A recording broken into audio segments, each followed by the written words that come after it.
ထုပါဠိတော်အထကထာတတ္တဗုဒ္ဓခါရကဝေကိဝိထု၌လာရှိသောနှုတ်ထွက်ကျိန်စာကြောက်စရာတရားဒေသနာတော်ဤတရားဒေသနာတော်မြတ်ကြီးကိုမောကြမနာကြဖြစ်ခင်မှာတရားပိုင်ရှင်ဖြစ်တော်မူသောသုံးလောကသောတာရှင်တော်မြတ်ဗျာနမောတတ္တာဖြင့်ညီညာပြပြကြောလိုက်ကြပါစို့နမောတတ္တာဘဂဝါတောအရဟတောသမ္မာသမ္ဗုဒ္ဓတ္တနမောတတ္တာဘဂဝါတောအရဟတောသမ္မာသမ္ဗုဒ္ဓတ္တနမောတတ္တာဘဂဝါတောအရဟတောသမ္မာသမ္ဗုဒ္ဓတ္တဟောတုယောနာကြကြသူတွေပါရှင်တော်မြတ်ဗုဒ္ဓရဲ့လူတော်ကြကျေးဇူးတော်ရှင်အရဟတတေသူဖြစ်တော်မူသောမိုးကုတ်ဆရာတော်ဘုရားကြီးဉာဏ်တော်ကိုဥထိပ်မှာထားပြီးဟောကြားနာယူမှတ်သားကြမှာဖြစ်နေသောကြောင့်ဆရာတော်ဘုရားကြီးရည်သာတည်ဖို့တော်မူခဲ့သောမူလနပြလင်္ကာဆောင်ပုဂ္ဂိုလ်ကြီးညာပြပြရုပ်ဘပူဇော်ပြီးတရားပွဲစလိုက်ကြရအောင်မူလနပြဒေသနကုလေကိုအလွာ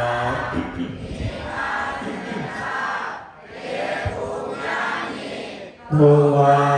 သနေယမူလာကာလတုံးပြချင်းရ20ဤရှိတွေကိုအလွယ်ကြမှာသိစေရသည်သံဃာမလူကြောင့်သည်သာဓုအလုံးပဲလုံချီလေးကြာတာစိတ်ချမ်းသာလို့ထိုင်ပြီးတော့ဟောကြားလက်ထတော့တရားဓမ္မများကိုအာယုဓမ္မစင်မသွားပဲယူသည်စွာနာယူမှတ်သားနိုင်ကြပါပြီတို့အားလုံးရုပ်ရပေါင်းတော်ကောင်းတို့ယနေ့မှာယရဏရှိဥအတင်းသူတင်သားများမှဖိလူပူဇော်၏စွန့်စံတော်16ကြီးနဝကမ္မပစ္စည်းလေးပါအလူတော်တသိန်းကျက်တိတိတို့ကိုအလူခံရရှိပါတယ်ဒီနေ့မှာဥစဉ်ရကနေပြီးတော့မိုးလေဝသကြည့်ပြီးတော့15မိနစ်စိုးပြီးတော့တရားတက်လိုက်တယ်နော်။ဘာဖြစ်လို့လဲဆိုရင်ပြန်အောင်မာနဲ့သွားအောင်မာနဲ့အဲ့ဒါကြောင့်လို့ရာသီဥတုကလည်းပဲမိုးကချက်ချင်းရွာနိုင်လာတာကိုနော်အဲ့ဒါကြောင့်စိုးစိုးလေးတရားဟောပေးတာပေါ့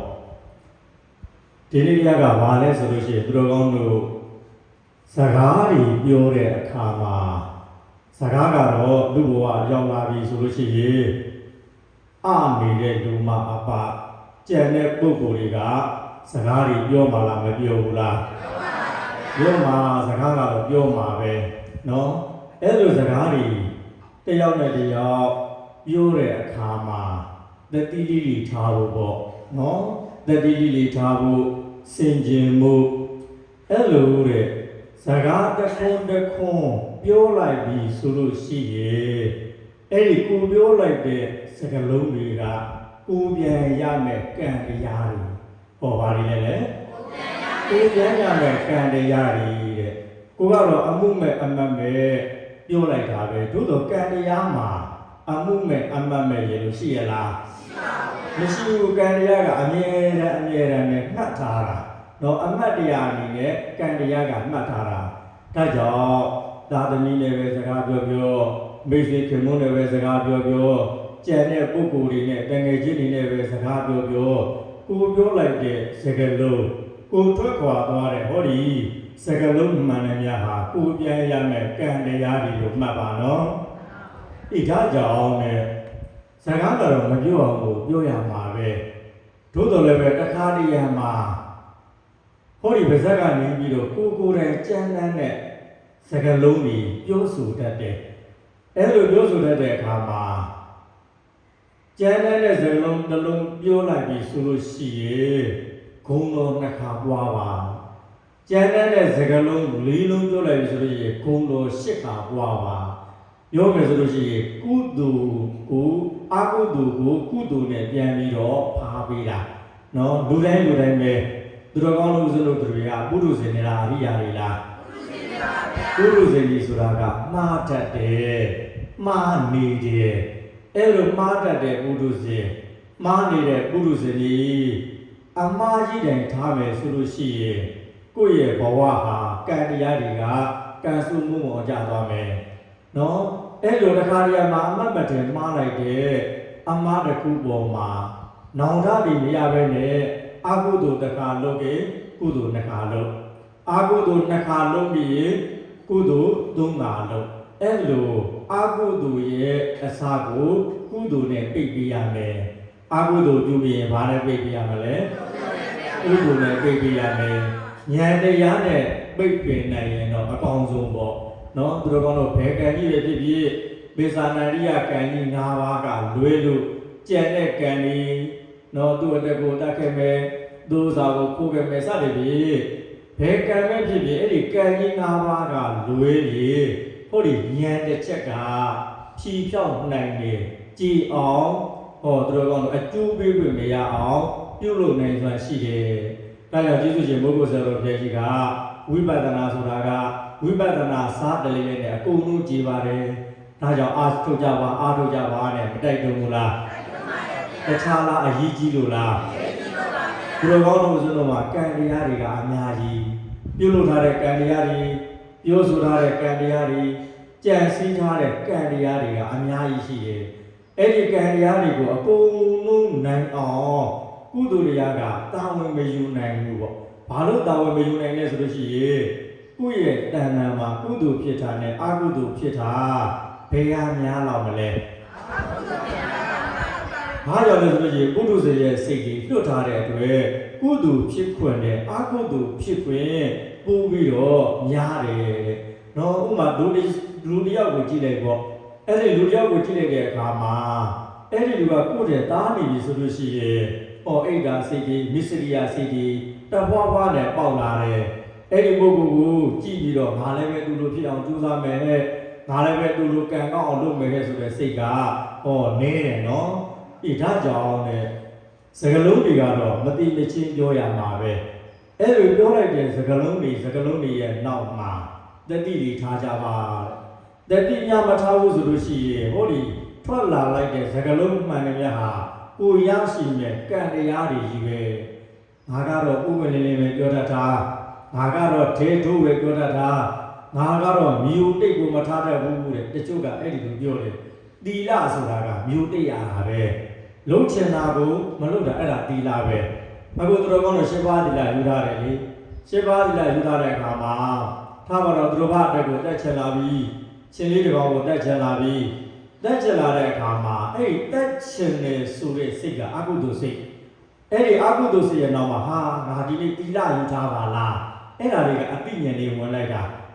တီလာယူထားတဲ့ငါမတက်တော့ဘူးဟေးအဲ့ဒါကစောင့်ကြံလိုက်တာတက်ချင်ရတဲ့နဲ့မတက်ပဲစောင့်စည်းလိုက်တာဒီလိုပဲကြံတဲ့တီလာတွေကအဲ့ဒီလိုပဲပေါ့တီလာဆိုတာကမျိုးနှိပ်ထားရတာပြောခြင်းနဲ့ကြံနန်းပြောမဲ့စကားမပြောဘဲနဲ့မျိုးနှိပ်ထားတာလဲအဲ့ဒါကတီလာပဲတော့ဒါကြောင့်နဲ့စကလုံးတွေများပြောမယ်ဆိုလို့ရှိရင်သာသမီနဲ့မိဘပဲဖြစ်ဖြစ်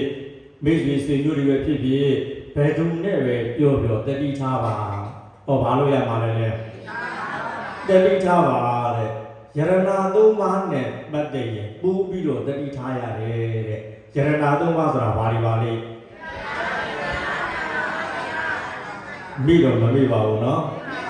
ယရဏသုံးပါးဆိုတာဘုရားယရဏတရားယရဏတန်ခါယရဏအဲ့ဒီယရဏသုံးပါးနဲ့ပြောရင်ပို့ပြီးတော့ဂေယုဆိုင်ရတယ်တဲ့ပို့ပြီးတော့ဂေယုဆိုင်ရတယ်ဆိုတာကထားတော့ဘုရားယရဏအဲ့ဒီဘုရားယရဏနဲ့ဘယ်မှာတွေ့မလဲသူတော်ကောင်းတို့အခုတက်တော်ထင်ရှားမြတ်စွာဘုရားတော့မမီတော့မတိတော့မဖူးတာဘူးသို့တော်လည်းပဲဘုရားရှင်ကိုယ်တော်မြတ်ကြီးရဲ့ကိုစားတီးထားတဲ့ဥဒိတဇေဒီတော်တွေစင်သူတော်တွေအဲ့ဒီစင်သူတော်တွေကြတော့သူတော်ကတော့မမြင်ရဘူးလားမြင်ရတယ်တခါတည်းမှမြင်ရတဲ့အခါမှာဒီစင်သူတော်ကြီးကဘလို့ဒီစင်သူတော်ကြီးကပုံနေတယ်စတဲ့ပြပေါ်လေအဲ့ဒီစင်သူတော်ရဲ့အပေါ်မှာ ကဲ့ရဲ့ပြီးဆိုလို့ရှိရင်ဘုဒ္ဓတာအဝနံဘာတတိရဲ့အဲ့ဒီအကျိုးတွေကလည်းပဲပြီးတယ်တဲ့နော်ဒါကြောင့်သူတော်ကောင်းတို့ကြားဖို့မှာလက်ကုံတကဗတ္တိယမထေတဲ့မြတ်စွာဘုရားရှင်ကိုယ်တော်မြတ်ကြီးလက်ထက်တို့ကအင်မတန်မှတကူကြီးရဲ့မထေတပါးအဲ့ဒီလက်ကုံတကဗတ္တိယမထေအဲ့ဒီလက်ကုံတကဗတ္တိယမထေကအရက်ကသူတော်ကောင်းတို့2ပေလောက်ပဲရှိတယ်2000လောက်ပဲရှိတယ်နော်တကူကတော့အင်မတန်ကြီးတယ်တရားဟောတဲ့အင်မတန်မှကောင်းတယ်အဲ့လိုဘုရားရှင်ကိုယ်တော်မြတ်ကြီးလက်ထက်တို့ကအလှည့်ကြတရားဟောရတာပေါ့မထေကြီးတပါးပြီးတပါးအလှည့်တရားဟောတရားဟောတဲ့ကောင်မှာလက်ကုံတကဗတ္တိယမထေကြီးတရားဟောတဲ့နေ့အဲ့ဒီနေ့ကျတော့ကိုယ်ရည်တရားလည်းပဲတရားလာနာတယ်အနိနာကဥစဉ်တွေကလည်းပဲတရားလာနာတယ်ဘာကြောင့်လဲဆိုလို့ရှိရင်နာမည်ကြီးတယ်တဲ့ဒီလက်ကုံတကဗတ္တိယမထေကြီးကအင်မတန်မှတရားဟောကောင်းတယ်လို့နာမည်ကြီးတယ်နာမည်ကြီးတယ်တချို့ကမြင်ဘူးခြင်းလို့လာတယ်တချို့ကတရားကိုနာခြင်းလို့လာတယ်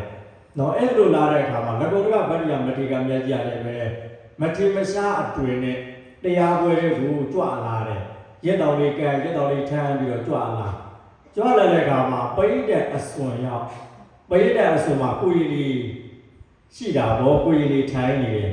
အဲ့လိုကိုရင်လေးကသူတို့ချားထဲမှာဖြတ်သွားတဲ့လက်ကုံတကဗတ္တိယမထေကြီးကိုမထေကြီးလို့မသိဘူးသူတို့လိုပဲကိုရင်လေးတွေလိုမှတ်ပြီးတော့ဟောပါလာတဲ့ရက်တော်ကိုဆွဲတဲ့ကိုရင်ကဆွဲဒီငါကိုဆွဲတဲ့ကိုရင်ကဆွဲပါးကိုလိမ့်တဲ့ကိုရင်ကလိမ့်ဟောနားကိုကန်တဲ့ကိုရင်ကကန်အဲ့ဒီလိုစော့ကစားနေတယ်အဲ့ဒါနဲ့လက်ကုံတကဗတ္တိယမထေမြတ်ကြီးကရှင်ပြားတို့လွတ်ပါဗျာရှင်ပြားတို့လွတ်ပါဗျာသူဘယ်သူလဲဆိုတာမပြောနော်ယဟန္တာမထေမြတ်ကြီးဆိုတာကဂုံကိုအင်မတန်မှလှုပ်ဝက်တယ်ပေါ်ထင်မနေဘူးငါဘာလုပ်နေတယ်လူတွေကိုမပြောဘူးဟောငါဘယ်တရားကိုကြည့်နေတယ်လူတွေကိုမပြောဘူးတဲ့အဲ့လိုသူ့ရဲ့ဂုံကိုပေါ်ထင်မနေဘူးပေါ့ဒါနဲ့လက်ကုံတကဗတ္တိယမထေမြတ်ကြီးမှမတိတော့ကျန်တဲ့ကိုရင်လေးတွေကစော့ကစားဒါနဲ့အဲ့ဒီသင်္ကန်းတွေကိုမနဲ့ရုပ်ထွက်ပြီးတော့ကိုရင်လေးရဲ့လက်ကိုရုပ်ထွက်ပြီးတော့ပေးတတ်တဲ့ရောက်လာတဲ့အခါမှာဦးစင်းလေးစီရောက်ဦးစင်းလေးစီရောက်တဲ့အခါမှာအဲ့ဒီလက်ကုံတကဗတ္တိယမထေမြတ်ကြီးကအဲ့ဒီနေ့မှာတရားဟောရမှာဆိုတော့ခေါင်းကလည်းပဲပြောင်းနေအောင်တုံးတာပေါ့ခေါင်းကလည်းပဲပြောင်းနေအောင်တုံးတဲ့အခါမှာဦးစင်းလေးကြားရရောက်တော့ကိုရင်လေးကချစ်စရာကောင်းနေတာချစ်စရာကောင်းနေတော့ဟိုဦးစင်းလေးကနေပြီးတော့ဆွဲပြီးတော့ဖက်နမ်းလိုက်ဒီဦးစင်းလေးကဆွဲပြီးတော့ဖက်ပြီးတော့နမ်းလိုက်ဟိုချမ်းကိုမလိုက်လက်ကိုကင်လိုက်ဂလီထိုးလိုက်အဲ့ဒီလိုနဲ့ကပြန်ပြီးတော့စော့ကစားနေတယ်စော့ကစားနေအရှင်မြတ်တို့ဖေဟောင်းဖေဟာအရှင်မြတ်တို့ဖေဟောင်းဖေဟာနဲ့အဲ့ဒီလိုရုပ်ထွက်ပြီးတော့မှဟောပလင်မော်တက်မလို့ပလင်နာမှာရောက်လာတဲ့ကောင်မှာပလင်မော်တူတက်မလို့ရှိသေးတယ်နောက်ကဦးစင်းကြီးကဆွဲချတာကိုကြီးဒါကိုကြီးနဲ့မဆိုင်ဘူးဒီနေ့မှာအင်မတန်မှနာမည်ကြီးတဲ့လက်ကုံတကဗတ္တိယမထေမြတ်ကြီးကတရားဟောမှာကိုကြီးဘာလို့ပလင်မော်တက်ရလဲဆိုပြီးတော့သင်္ကန်းကိုဆွဲထားတယ်တချို့ဦးစင်းလေးတွေကချမ်းကိုမြောက်ထားတယ်ပေါ့ကိုရင်သွားကိုတရားကိုသွားဒါနဲ့အဲ့ဒီလက်ကုံတကဗတ္တိယမထေမြတ်ကြီးကပိဋကထဲကလာလို့မရတော့ပဲလေပိဋကနောက်ကနေပြီးတော့မှပုံရှုပြီးတော့ပလင်မော်တက်ရတယ်ပလင်မော်တက်ပြီးမှတရားတွေပါလေစဟောတဲ့ကောင်မှာအောက်ကဥစဉ်တွေဥယျာဉ်တွေကလက်လုံးတွေပြုတ်ကုန်တယ်ဟာငါတို့စောကစားတဲ့ဒီဥယျာဉ်ကငါတို့စောကစားတဲ့ဒီဥယျာဉ်ကဟောဒီနာမည်ကြီးတဲ့ဓမ္မဂရိကဆယ်ရီဖြစ်နေပါလားလက်ကုံတကဗတ္တိယမထေမြတ်ကြီးဆိုတာဖြစ်နေပါလားအံ့ဩကုန်နေအဲ့လိုအံ့ဩကုန်ပြီးတော့ညကြတော့စုပြီးတော့စကားပြောကြတာပေါ့ဥစဉ်ကြီးတို့ကွာနေ့တွေကလက်ကုံတကဗတ္တိယမထေမြတ်ကြီးမှမသိဘူးငါကနေပါဖြစ်လိုက်တယ်ကွာငါကလည်းဒီလိုပဲကွာခြိုင်းကိုမလိုက်သေးတယ်ဟိုငါကလည်းပဲဒီလိုပဲနားကိုဆွဲပြီးတော့ဖြစ်လိုက်သေးတယ်ဟိုစတဲ့ပြောအဲ့လိုပြောနေတော့အခါမှာဘုရားရှင်ကိုယ်တော်မြတ်ကြီးကကြွလာမြတ်စွာဘုရားရှင်ကိုယ်တော်မြတ်ကြီးကကြွလာတဲ့အခါမှာချက်သားတို့ဘာတွေပြောနေကြတာလဲမှန်ပါဗျာတပည့်တော်တို့ဗျာ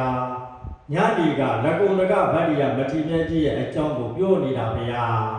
ဟိုဒီချက်သားတို့ကဘာတွေပြောတာလဲမှန်ပါဗျာတပည့်တော်တို့ကလက်ကုံတကဗတ္တိယမထေမြတ်ကြီးလို့မသိဘူးဗျာအရက်ကလည်းပဲအင်မတန်မှပုနေတော့ကိုရင်လေးကိုထင်တာဗျာကိုရင်လေးကိုထင်ပြီးတော့ကြည်စေကြတယ်ဗျာတယောက်နဲ့တယောက်ကြည်စေတယ်ဗျာဟိုဘက်ပြစ်ပေးလိုက်ဒီဘက်ပြစ်ပေးလိုက်ဒီငန်းကိုဆွဲလိုက် ခေါင်းကိုပုတ်လိုက်အဲ့လိုလုပ်ပြီးတယ်ဗျာဒါကြောင့်အရှင်ဘုရားတဲ့ဒါလောက်နာမည်ကြီးတကူကြီးတဲ့အရှင်မြတ်ကြီးကဘာကြောင့်ဒါလောက်အရက်ပုနေရတာလဲဘုရားအဲ့ဒါကိုတပည့်တော်တို့သိကျင်တာဘုရားတဲ့ဒီဘဝမှာတကူလေးကြီးတယ်တရားဟောလဲကောင်းတယ်တို့တော်လည်းပဲလူစင်မီဖြစ်နေတယ်ဗျာဒါဘာကြောင့်လဲဆိုပြီးတော့တပည့်တော်တို့ပြောနေတော့မှမြတ်စွာဘုရားကြွလာတာဗျာအဲ့ဒီကမှာဘုရားရှင်ကိုယ်တော်ဘုရားကြီးကမိတ်နဲ့စစ်သားလို့တဲ့ဟောဒီလက်ကုံတကဗတ္တိယမထေမြတ်ကြီးဟာဘာကြောင့်အရက်ပုတယ်လဲဆိုလို့ရှိရဲ့ကတ္တဗမြတ်စွာဘုရားသာသနာတော်ကဟောဘယ်ဘုရားရှင်ကိုယ်တော်ဘုရားကြီးရဲ့သာသနာတော်လဲတို့ဗတ္တကဘာမှာဘုရားဘယ်နှစုပွင့်တယ်လဲငါးစုပွင့်မှာနော်ကကုတံဂောနာဂုံကတ္တဗဘောရမဟောအရိမတိယထားလိုက်ပါတော့ဘောရမဘုရားရှင်ကိုယ်တော်မြတ်ကြီးရဲ့ရှေ့မှာပွင့်သွားတဲ့မြတ်စွာဘုရားကကတ္တဗမြတ်စွာဘုရားအဲ့ဒီကတ္တဗမြတ်စွာဘုရားရှင်ကိုယ်တော်မြတ်ကြီးကပြိဋိဘံစံသွားပြီမရှိတော့ဘူးတို့တော်လည်းပဲဓာတ်တော်မွေတော်တွေကျမ်းနေတယ်အဲ့ဒီဓာတ်တော်မွေတော်တွေကိုရွာကြီးတရွာကပြည့်စုံပြီးတော့ပူဇော်ထားတယ်ပူဇော်ထားတဲ့အခါမှာအဲ့ဒီလက်ကုံတကဗတ္တိယမထေမြတ်အလောင်းအလျာကအဲ့ဒီရွာလူကြီးသွားဖြစ်တယ်ပေါ့အဲ့ဒီရွာလူကြီးသွားဖြစ်တဲ့အခါမှာဇီဒီလိုကြီးကိုဟဲ့ကတ္တဗမြတ်စွာဘုရားဇီဒီလိုကြီးကိုဇီဒီတွေတည်ရှင်တာဘလောက်တည်ရှင်လဲဆိုလို့ရှိရင်အတောင်60ဘလောက်လဲအတောင်60တည်ရှင်တော့ရွာကစီဦးဝဲတွေလုပ်တယ်စီဦးဝဲတွေလုပ်ပြီးတော့ရွာသားတွေကအတောင်60တည်ရှင်တယ်ဟောအဲ့ဒီရွာလူကြီးကအတောင်60လို့မလို့ပါနဲ့ကွာတို့စီးပွားရေးတွေလည်းမကောင်းဘူး59တောင်လေးပဲတည်ပါကွာအဲ့လိုတော့ရွာလူကြီးရဲ့စကားကအတီးဖြစ်သွားတယ်မူလမှန်တာကအတောင်60ဟောနောက်တကတည်ဖြစ်သွားတာက59တောင်ဘယ်သူစကားနားထောင်ပြီးတော့တည်တာလဲရွာလူစီးစကားနားထောင်ပြီးတော့တည်တဲ့အခါမှာအဲ့ဒီ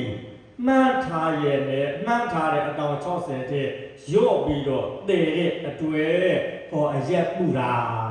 နော်ဒါကြောင့်ယရဏသုံးပါးနဲ့ပတ်သက်ပြီးရှင်းအောင်ဘုရားကြီးပြင်မယ်ဆိုလို့ရှိရင်33ပြီရှိတယ်ဆိုလို့ရှိရင်34ပြီပြင်ရတယ်ဘယ်တော့အခါမှရော့ပြီးတော့မပြင်ရဘူးရော့ပြီးတော့ပြင်မယ်ဆိုလို့ရှိရင်အဲ့ဒီကံတွေကကို့မှာဟောအကျိုးပေးနိုင်တယ်တဲ့နော်ဒါကြောင့်ယရဏသုံးပါးနဲ့ပတ်သက်ပြီးအဲ့ဒီရွာလူကြီးကတော့ကောင်းမှုပြောခဲ့တာပဲသို့တော်လည်းပဲပြန်ပြီးလိုက်တဲ့အကျိုးကြတော့ဘုရားရှင်ကိုယ်တော်မြတ်အတောင်60ဘိုးပဲနဲ့အတောင်59တောင်ဖြစ်ခဲ့တဲ့အတွေ့အကျိုးပေးတဲ့အခါမှာဟောပူသွားတယ်ဖြစ်လေရဘဝတိုင်းမှာဟောဒီလူပူလေးနောက်ဆုံးပြိဋိဘံဆံနဲ့ယဟန္တာမထေရကြီးဖြစ်တော်မှာပဲလူပူလေးဘဝနဲ့ပြိဋိဘံဆံရတယ်ဒါကြောင့်ယရဏသုံးပါးနဲ့ပတ်သက်ပြီးတတိထားဖို့အင်္ဂနာမှာမကောင်းဘူးလားကောင်းတယ်ဘုရားလည်းရွာဆက်ဟောရမလားဆက်ဟောပါတော့ခင်ဗျားတို့ပြန်လို့လည်းရမှာမဟုတ်ဘူးနော်အဲ့ဒါကြောင့်နောက်ကိုကြည့်မနေနဲ့နော်နားကိုဒီဘက်ပဲဆွဲတချို့ကမိုးလေးကြလာပြီဆိုလို့ရှိရင်ဘေးကြည့်နောက်ကြည့်အကျိုးလည်းလာမှာမဟုတ်ဘူးနော်အေးဒါကြောင့်ဒီနေ့ဟောမှာကနှုတ်ထွက်ကြည်စာကြောက်စရာဘာလဲလဲဒီအဲ့ဒါကလည်းလက်ဆောင်မြတ်ကြီးကိုရောမြတ်ကြီးရဲ့လက်ထက်တော်တုန်းကပဲပိုးလာခဲ့တဲ့ဝိတုတပုတ်ကိုနော်ပြောမယ်ဆိုလို့ဟောဒီစကားလုံးတိုင်းမှာကံတရားတွေပါတယ်စကားလုံးတိုင်းမှာဘာတွေပါတယ်လဲအဲ့ဒီကံတရားတွေပါတဲ့အတွက်ပြုတ်ပြီးရောသဘောမထားပါနဲ့ပြုတ်ပြီးရောသဘောထားတဲ့ပုဂ္ဂိုလ်ဟာတန်တရာမှာကျင်လည်တဲ့အခါအဲ့ဒီကံတရားတွေကသူတို့ကတော့ပြန်ပြီးတော့ခံရတယ်လေနော်တချို့ဆိုလို့ရှိရင်ဟောဒီစကားလုံးတွေကျန်းတဲ့အတွက်ဖြစ်လေရဘဝတွေမှာလေလူကတော့လူခန္ဓာကိုယ်ဒုတော်လည်းပဲဟောခေါင်းကြတော့ဝက်ခေါင်းနဲ့သူတို့ကတော့နော်ဒါစကားပုဒ္ဒတတ္တပုဒ္ဒပေတဝိထုနဲ့တော့မဆိုင်ဘူးပြောလိုက်ရအောင်မယ်စကားကြုံလို့မလို့နော်တခါတော့ကယဟန်တော်တွေဆုံးငံသွားတဲ့အခါမှာပြိတ္တာတယောက်ပြိတ္တာရဲ့လို့တော့မသိဘူးခန္ဓာကိုယ်ကရွှေရောင်တွေထွက်နေတာတဲ့ခန္ဓာကိုယ်ကရွှေရောင်တွေထွက်နေတာခန္ဓာကိုယ်ကရွှေရောင်တွေထွက်နေတဲ့အတွက်အဲ့ဒီဆုံးငံတဲ့ယဟန်တွေကဟာထူးခြားလာပြီလားခန္ဓာကိုယ်ကရွှေရောင်တွေထွက်နေတဲ့ဒီပုဂ္ဂိုလ်ထူးခြားလာလားအနာကပ်သွားပြီးတော့မီးမဲ့ကြံနော်သူ့ရဲ့ဘာလို့ရွှေရောင်တွေထွက်တယ်လဲဆိုတာမီးမဲ့ကြံတော့ဟိုပုဂ္ဂိုလ်ကရွှေရောင်ထွက်တဲ့ပုဂ္ဂိုလ်ကအနာကိုပြန်ပြီးတော့လှည့်လာတဲ့အခါမှာခန္ဓာကိုယ်ကတော့လူခန္ဓာကိုယ်ပဲသို့တော်လည်းပဲခေါင်းကဝက်ခေါင်းဖြစ်နေတယ်ခေါင်းကဘာခေါင်းလဲလူဘုံကားတဲ့ကပါကျေလေးသိတယ်မလား ဘူကုန်းကားတွေကပါကျင်နေပဲအဲ့ဒီကမှရဟန်းတွေကအံ့ဩသွားတယ်ရှင်မယား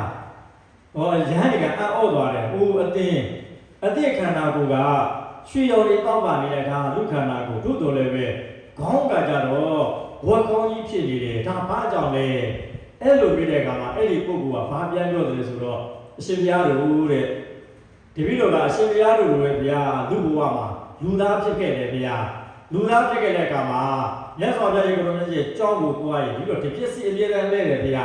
ဘာလို့တာလဲတောက်ရည်လည်းပဲအမြဲတမ်းဖြစ်တယ်ဗျာ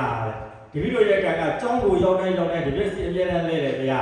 တောက်ရည်လည်းပဲအမြဲတမ်းဖြစ်တယ်ဗျာအမိုက်တွေတွေ့ရင်လည်းပဲဒီလိုမနေနိုင်ဘူးဗျာတဲ့ကောက်ပြီးတော့လွတ်နေဗျာတဲ့အဲ့ဒါနဲ့တပည့်တော်ဗျာအမြဲတမ်းဒီပစ္စည်းလဲခဲ့တဲ့အတွက်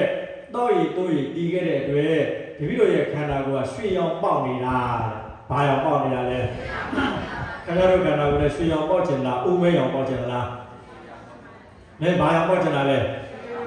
ရွှေရောင်ပေါက်ချင်တယ်ဆိုရင်ဘုန်းကြီးကြောင့်မလာရင်ဘာလို့ရမှာလဲနောက်တော့ဒီလည်းမဖြစ်တပြက်စီလည်းမလဲဘူးဆိုလို့ရှိရင်တခြားလားဥမဲရောင်ပေါက်မှာလားဒီလိုပဲတော့ဒီကြောင်းပါလည်းမဟုတ်ဘူးကျန်တဲ့ဇရက်တွေဘယ်နေရာပဲသွားသွားရောက်တဲ့အရာမှာတပြက်စီလဲရတယ်ရောက်တဲ့အရာမှာတောက်ယူဖြစ်ရတယ်အဲ့လိုဖြစ်ရင်းနဲ့ဗျာတဲ့ဒီလိုရဲ့အဲ့ဒီကံတွေကဟောဒီအကျိုးပေးတဲ့ကမှာရွှေရောင်တွေအကျိုးပေးတယ်ဗျာဒုတော်လည်းပဲဗျာတဲ့ဒီလိုကဘုရားကြောင်းဝိုင်းထဲမှာတပြက်စီလဲပြီဆိုလို့ရှိရင်အမိုက်တွေတွေ့တဲ့ကမှာဒီလိုရဲ့ပါဇက်ကဘယ်ဝတ်မှသားကချလိုက်တယ်မသိဘူး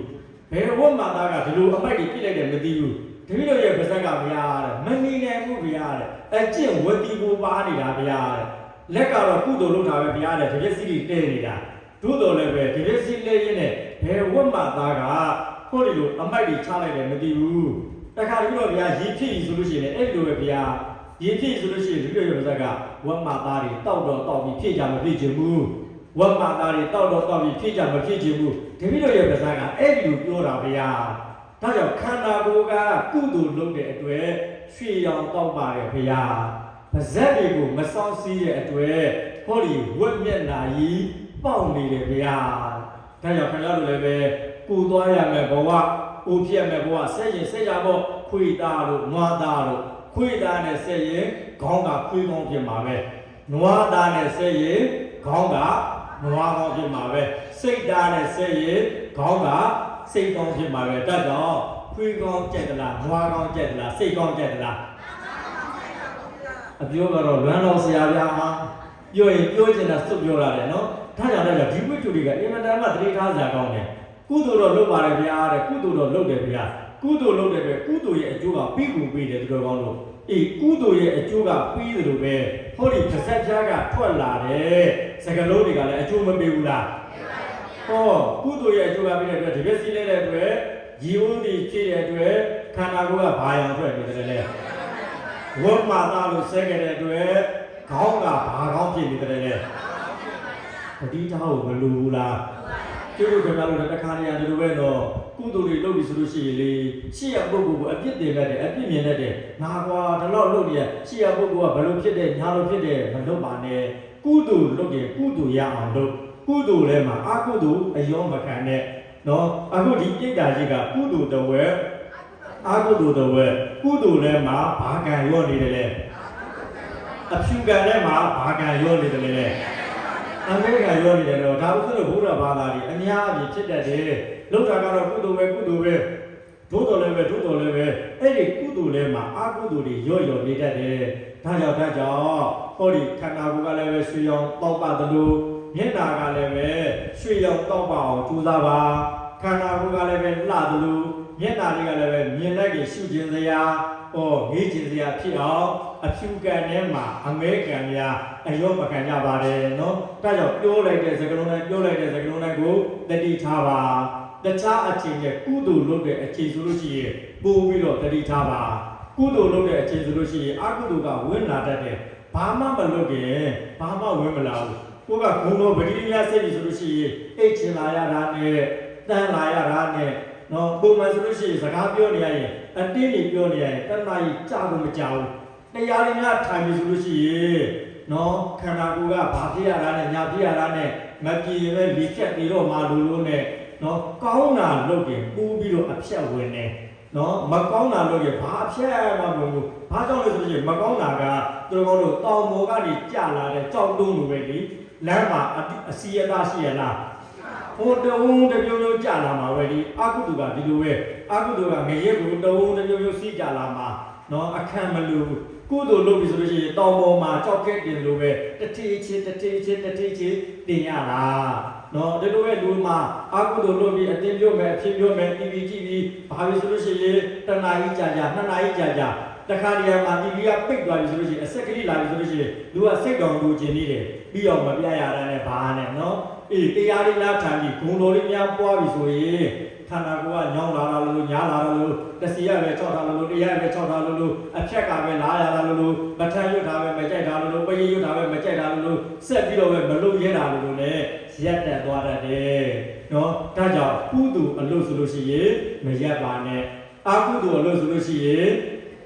ရက်ပါတိတဲ့နေရာရက်ပါနော်ဒါကြောင့်ပြောတဲ့စကားလေးကိုလည်းပဲတတိထားပါပြောတဲ့စကားလေးကိုလည်းဗါလဲ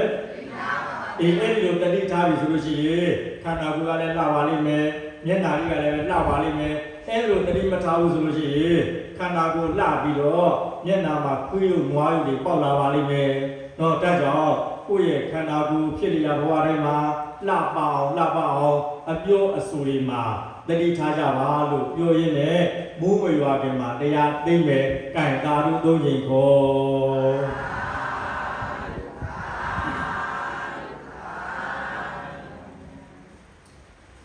ကဲယနေ့မိမိတို့တဏှိတာပြုပြုသမီးများကုသိုလ်ကောင်းကိုစွစွရရဖို့ပါကားကိုယရနာသုံးပါးပူဇော်ပြီးတော့အမြတ်တမ်းပေးဝေလိုက်ကြရအောင်ဒါကမှခုံပြုလို့လာမဲ့ဥပ္ပပတ်ပေးမယ်နော်